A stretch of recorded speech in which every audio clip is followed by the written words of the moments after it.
नमस्कार. आज आपल्याला भारत स्वातंत्र्याचा कायदा 1947 बघायचा आहे. बघा, कायदा सुरुवात करण्यापूर्वी याची थोडी पार्श्वभूमी बघा 1919चा कायदा पाहिला होता आपण. त्याच्यामध्ये 10वं वैशिष्ट्य सांगितलं होतं की 10 वर्षानंतर सुधारणांचा हप्ता दिला जाईल. 10 वर्षानंतर म्हणजेच 1929ला भेटणार होता. पण सायमन कमिशनची स्थापना कधी करण्यात आली? 1927ला, म्हणजे 2 वर्ष आधी स्थापना करण्यात आली. ती का करण्यात आली होती? कारण की ब्रिटनमध्ये निवडणुका पार पडणार होत्या आणि ब्रिटनमध्ये 2 महत्त्वाचे पक्ष सांगितलं होतं आपण. 2 कुठले पक्ष? हुजूर पक्ष आणि मजूर पक्ष. त्यावेळेस म्हणजे 1927च्या टायमिंगला सत्तेमध्ये कोण होतं? तर हुजूर पक्ष सत्तेमध्ये होता आणि त्या पक्षाला असं वाटत होतं की मजूर पक्ष त्या ठिकाणी सत्तेमध्ये येईल आणि सत्तेमध्ये आल्यानंतर तो काय करू शकतो? भारताला स्वतंत्र देऊ शकतो. त्यामुळं हुजूर पक्षाने काय करून टाकलं? 2 वर्ष आधीच सायमन कमिशनची स्थापना केली. आता 1939 ते 1945 पर्यंत दुसरं महायुद्ध झालं.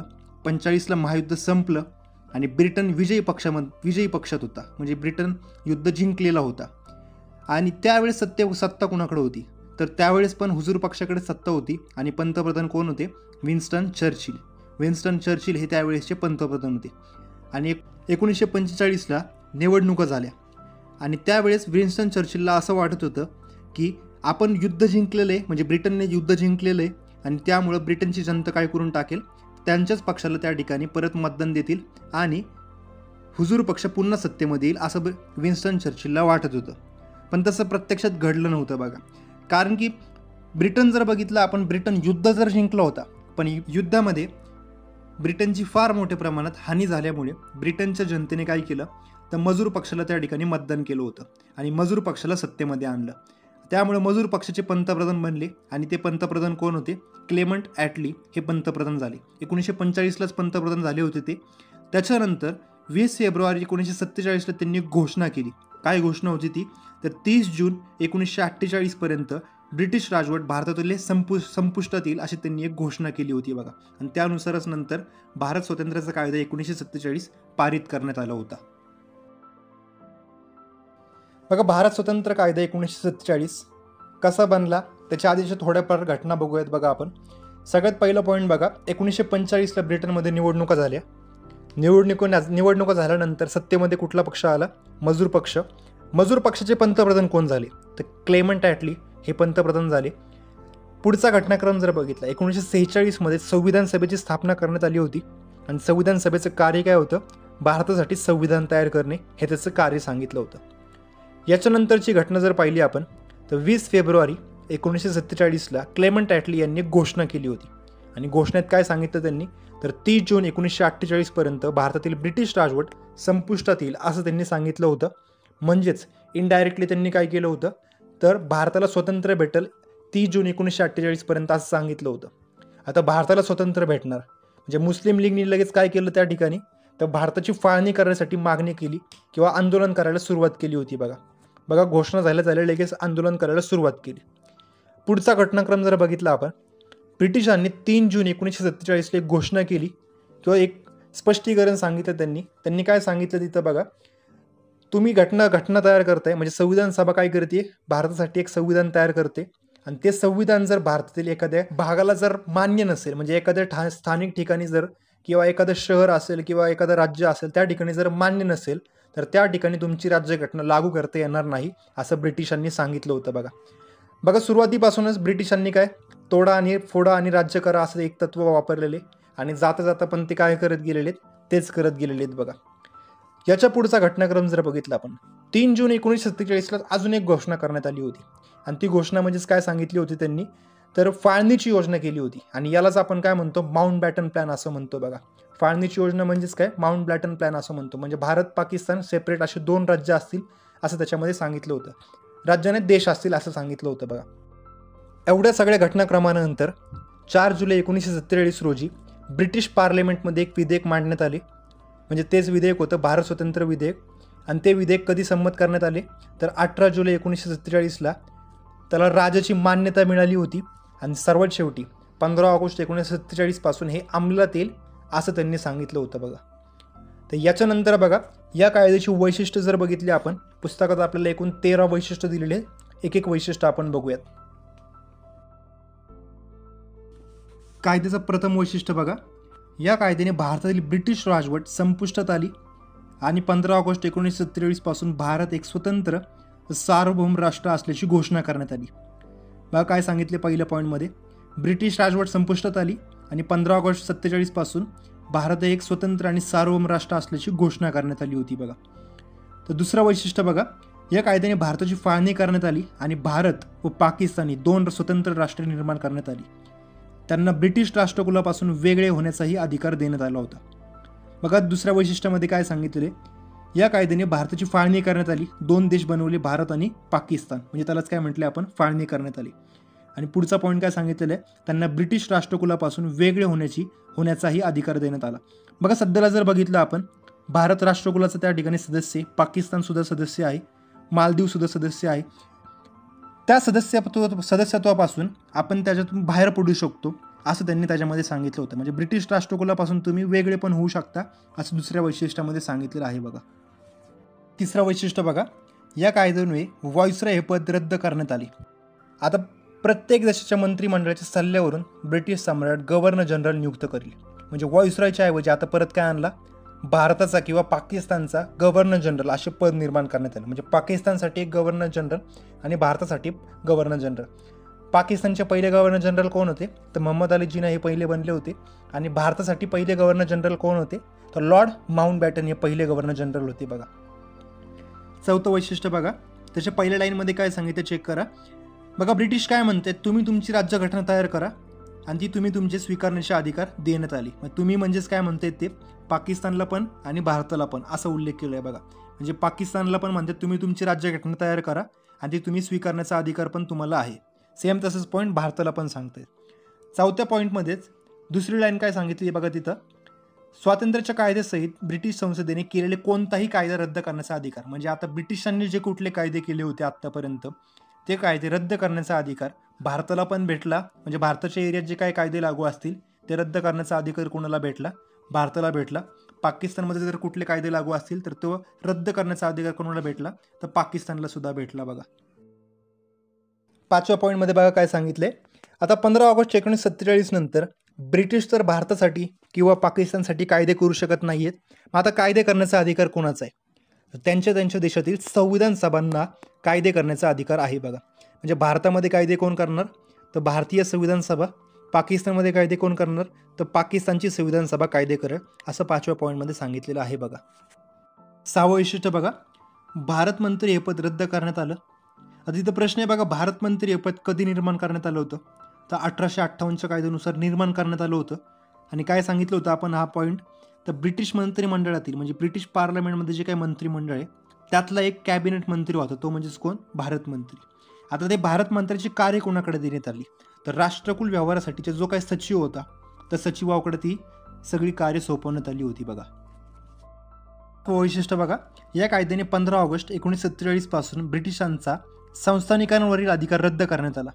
आता या पॉईंटमध्ये काय सांगितले बघा, असे बरेच संस्थानिक होते, त्यांच्याकडून दर महिना किंवा दर वर्षाला एक रॉयल्टी किंवा एक रक्कम प्राप्त भेटत होती, ब्रिटिशांना प्राप्त होत होती. बघा ती अशाच प्रकारचे वेगवेगळे अधिकार ब्रिटिशांना होते. हे सगळ्याचे सगळे अधिकार काय झाले, या कायद्यानुसार रद्द करण्यात आले. दुसरा पॉईंट, आदिवासी क्षेत्राबाबत करारानुसार असलेले संबंध काय करण्यात आले, रद्द करण्यात आले.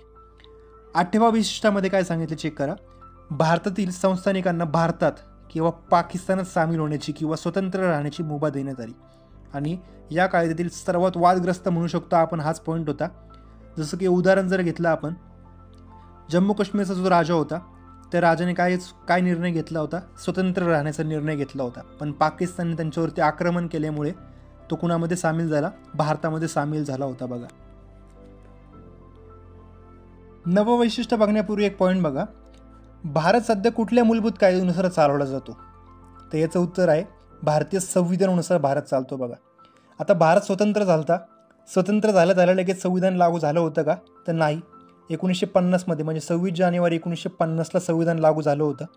तर आता भारत स्वतंत्र झाल्यापासून संविधान लागू होईपर्यंत भारत कसा चालवला जाईल किंवा पाकिस्तान कोणत्या कायद्यानुसार चालवला जाईल, तर 1935च्या कायद्यानुसार चालवला जाईल असं सांगितले. बघा 9व्या पॉईंटमध्ये. 10वं वैशिष्ट्य बघा, संसदेमध्ये कुठलेही विधेयक पारित झाल्यानंतर ते विधेयक संमतीसाठी राखून ठेवण्याचा ब्रिटनचा सम्राटाचा अधिकार होता. तो अधिकार काढून घेण्यात आला आणि हा अधिकार कोणाला देण्यात आला तर भारताच्या किंवा पाकिस्तानच्या गव्हर्नर जनरलला देण्यात आला बघा. म्हणजे पाकिस्तानच्या क्षेत्रामध्ये पाकिस्तानच्या गव्हर्नर जनरलला आणि भारताच्या क्षेत्रामध्ये भारतीय गव्हर्नर जनरलला.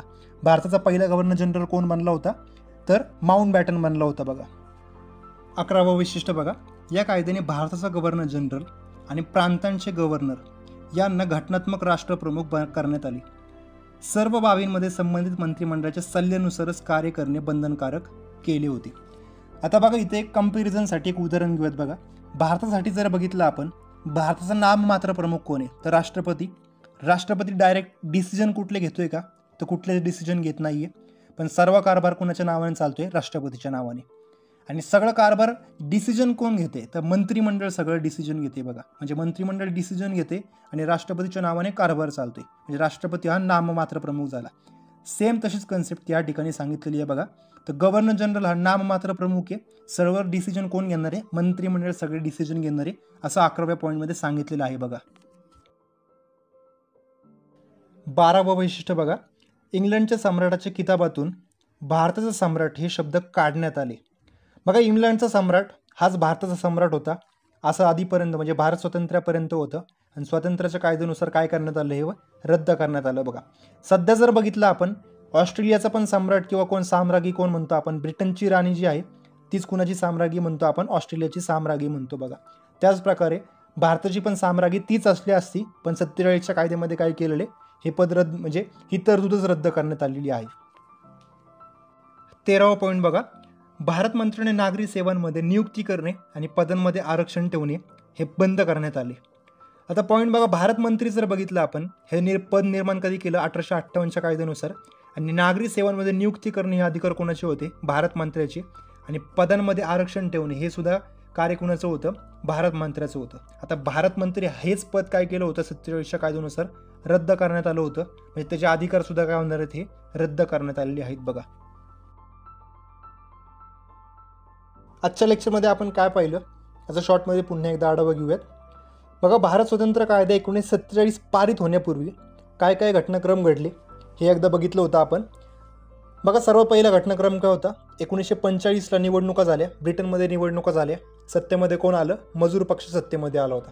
मजूर पक्षाचे पंतप्रधान झाले. पंतप्रधान कोण होते तर क्लेमेंट ॲटली हे पंतप्रधान होते. यानंतर 1946ला संविधान सभेची स्थापना करण्यात आली होती. त्याचं कार्य काय होतं, संविधान तयार करणे. 20 फेब्रुवारी 1947ला क्लेमेंट ॲटलींनी एक घोषणा केली. त्या घोषणेनुसार काय सांगितलं, 30 जून 1948पर्यंत भारताला स्वातंत्र्य भेटेल असं सांगण्यात आलं. यानंतर 3 जून 1947ला अजून एक घोषणा करण्यात आली होती. त्या घोषणेत काय सांगितलं, तुम्ही जी राज्यघटना तयार करते ती राज्यघटना जर एखाद्या ठिकाणच्या लोकांना जर मान्य नसेल तर त्या ठिकाणी ती राज्यघटना लागू होणार नाही असं सांगण्यात आलं होतं. त्याचबरोबर 3 जून 1947ला अजून एक घोषणा करण्यात आली होती, त्यालाच काय म्हणतो आपण माउंटबॅटन प्लॅन. आणि माउंटबॅटन प्लॅन म्हणजेच काय, भारताच्या फाळणीची योजना त्या ठिकाणी सांगण्यात आली होती बघा. यानंतर सर्वात शेवटी 4 जुलै 1947ला एक विधेयक मांडण्यात आणलं. त्या विधेयकालाच काय म्हणतो आपण भारत स्वतंत्र विधेयक. आणि ते विधेयक पारित कधी केलं म्हणजे राज्याची त्या ठिकाणी संमती कधी भेटली, 18 जुलै 1947ला संमती भेटली आणि ते लागू कधी झालं, 15 ऑगस्ट 1947ला लागू झालं होतं बघा.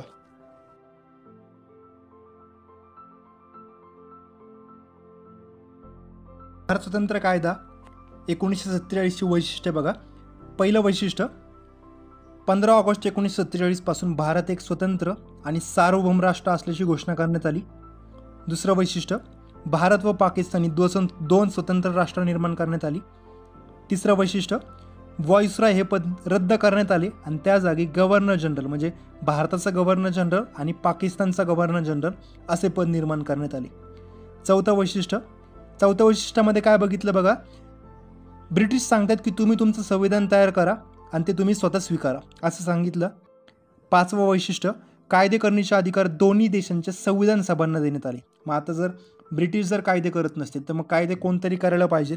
मग तो कायदा करण्याचा अधिकार कोणाला दिला, भारतामध्ये कोणासाठी दिला, भारतीय संविधान सभाला. पाकिस्तानमध्ये कोणाला भेटला, पाकिस्तान संविधान सभेला. 6वं वैशिष्ट्य बघा, भारत मंत्री हे पद रद्द करण्यात आले. 7वं वैशिष्ट्य, ब्रिटिशांचा संस्थानिकांवरील जो काही अधिकार होता तो रद्द करण्यात आला. 8वं वैशिष्ट्य, संस्थानांना भारतात किंवा पाकिस्तानात किंवा स्वतंत्र राहण्याची मुभा सांगितली होती आणि सर्वात वादग्रस्त ठरलेला पॉईंट हाच होता बघा. 9वं वैशिष्ट्य, प्रांतांतील राज्यव्यवस्था भारत सरकार कायदा 1935 नुसार चालेल. बघा, नवीन राज्यघटना तयार व्हायची जोपर्यंत होत नाहीये तोपर्यंत भारत कोणत्या कायद्यानुसार चालेल किंवा पाकिस्तान कोणत्या कायद्यानुसार चालेल, तर 1935च्या कायद्यानुसार चालेल असं सांगण्यात आलं होतं बघा. आणि 10वं वैशिष्ट्य, विधेयकाबाबत जर नकाराधिकार वापरायचा जो काय अधिकार होता सम्राटाचा, तो सम्राटाचा अधिकार काय केला, काढून घेण्यात आला. आणि तो अधिकार कुणाला दिला, भारताच्या किंवा पाकिस्तानच्या गव्हर्नर जनरलला देण्यात आला. 11वं वैशिष्ट्य, भारताचा गव्हर्नर जनरल आणि प्रांतांचे गव्हर्नर जनरल यांना घटनात्मक म्हणजेच नाममात्र राष्ट्रप्रमुख करण्यात आले. जसं की भारतामध्ये आत्ता बघितलं, राष्ट्रपती नाममात्र प्रमुख आहेत पण सर्व कारभार त्यांच्याच नावाने चालतो. राज्यामध्ये राज्यपाल प्रमुख असतो पण सर्व कारभार त्याच्याच नावाने चालतो. सेम तशीच पद्धत कोणत्या कायद्यानुसार सुरू करण्यात आली होती, 1947च्या कायद्यानुसार. 12वं वैशिष्ट्य, भारताचा सम्राट हा शब्द काढून टाकण्यात आला. आणि 13वं वैशिष्ट्य आणि शेवटचं, भारत मंत्र्याचे नागरी सेवांमधील नियुक्ती करणे आणि पदांमध्ये आरक्षण ठेवणे हे काय करून टाकलेले, बंद करण्यात आले. बघा, भारत मंत्री हे पदच रद्द करण्यात आलं होतं 1947च्या कायद्यानुसार. त्याचे अधिकार पण काय केले झालेले त्या ठिकाणी रद्द करण्यात आलेले आहेत.